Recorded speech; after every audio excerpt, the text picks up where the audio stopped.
I've had more moments than I really realize where God and the Holy Spirit have really impacted my life and been there for me when I didn't realize it. The first real moment I noticed it is after an attempt I took on my life. Um, this is stuff my parents had told me, but I took a bunch of medication that I shouldn't have, and I ended up blacking out. And I woke up 2 weeks later in a hospital in the psych ward, leather strapped to a bed, with my mom by my side. And later I found out stories like when they called the paramedics and they came to the house.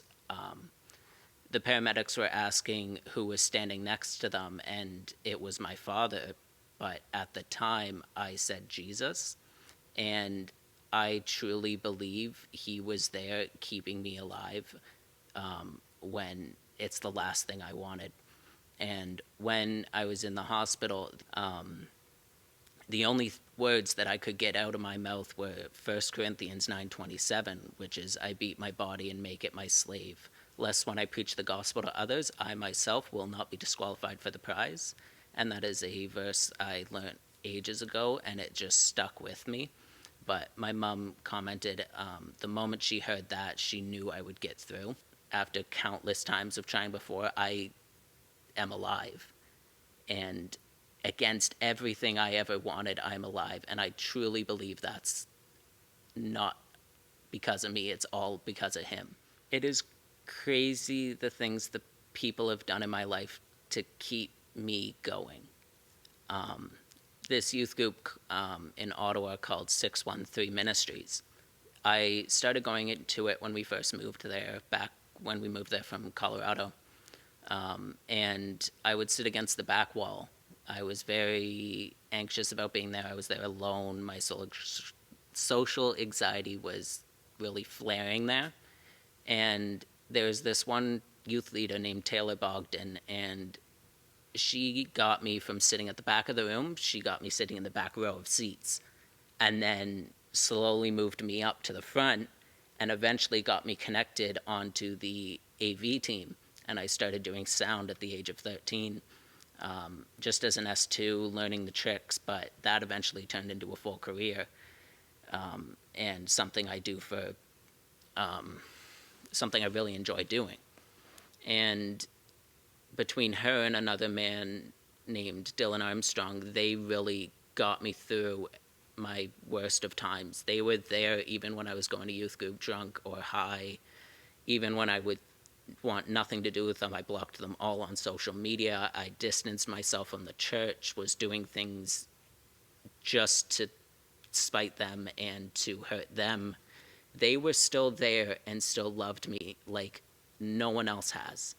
And they were always there to support. And when I was in the psych ward locked up, they were there. All the youth leaders from that church and the pastor would come visit me when no one else would, when I had no one else in my life. That group of people really kept me going. And without them, I can honestly say I wouldn't be here today. And it's just these couple people in my life that just have kept me going. And I've made promises to keep fighting, just to keep going. And if it wasn't for them, I don't think that would happen. I would recommend finding people that truly value you as a human and holding on to them. Surround yourself with people that do nothing but bring you up. Get rid of the people that bring you down, are keeping you in old habits, that are pulling you down when you need to break free and kind of push yourself out into the world, be the best you can be. With certain people in your life, that can't happen. You need people that'll bring you up and support you. If you don't have that support, it's harder to get through things. When I was a teenager, I went to this camp called Ottawa Valley Pentecostal Camp, or OVPC.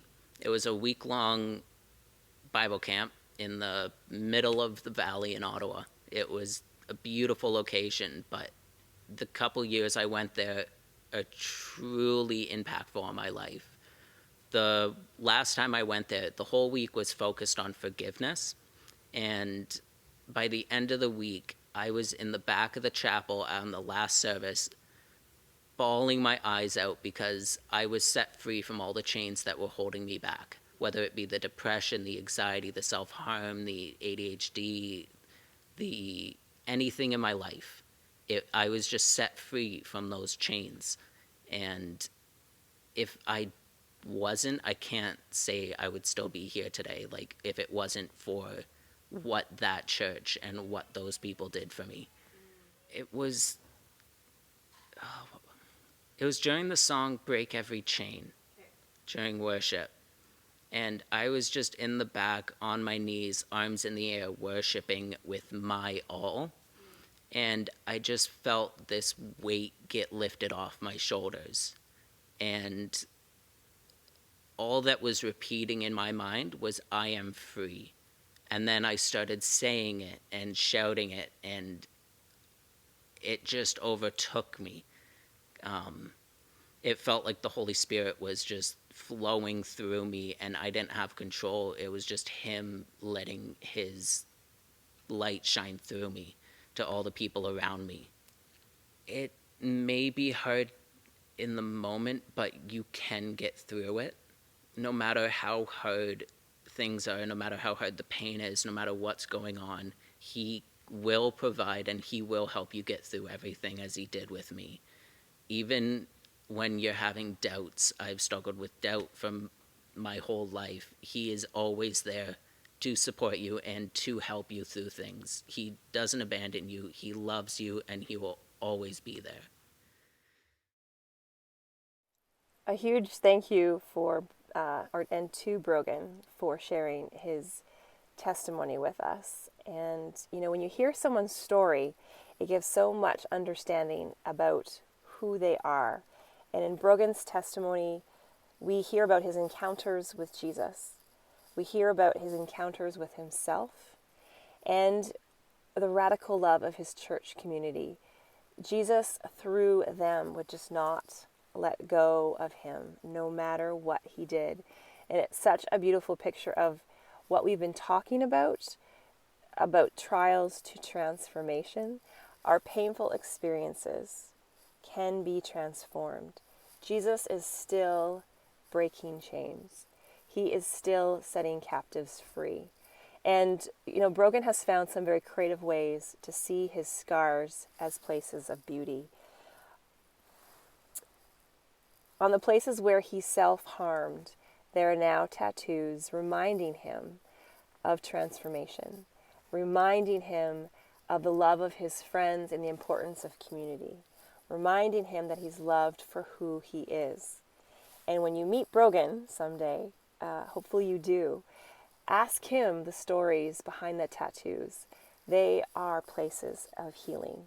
And I'm going to just post them on here as I'm speaking, so you will see just some glimpses of these works of art that are a reminder of the places of healing.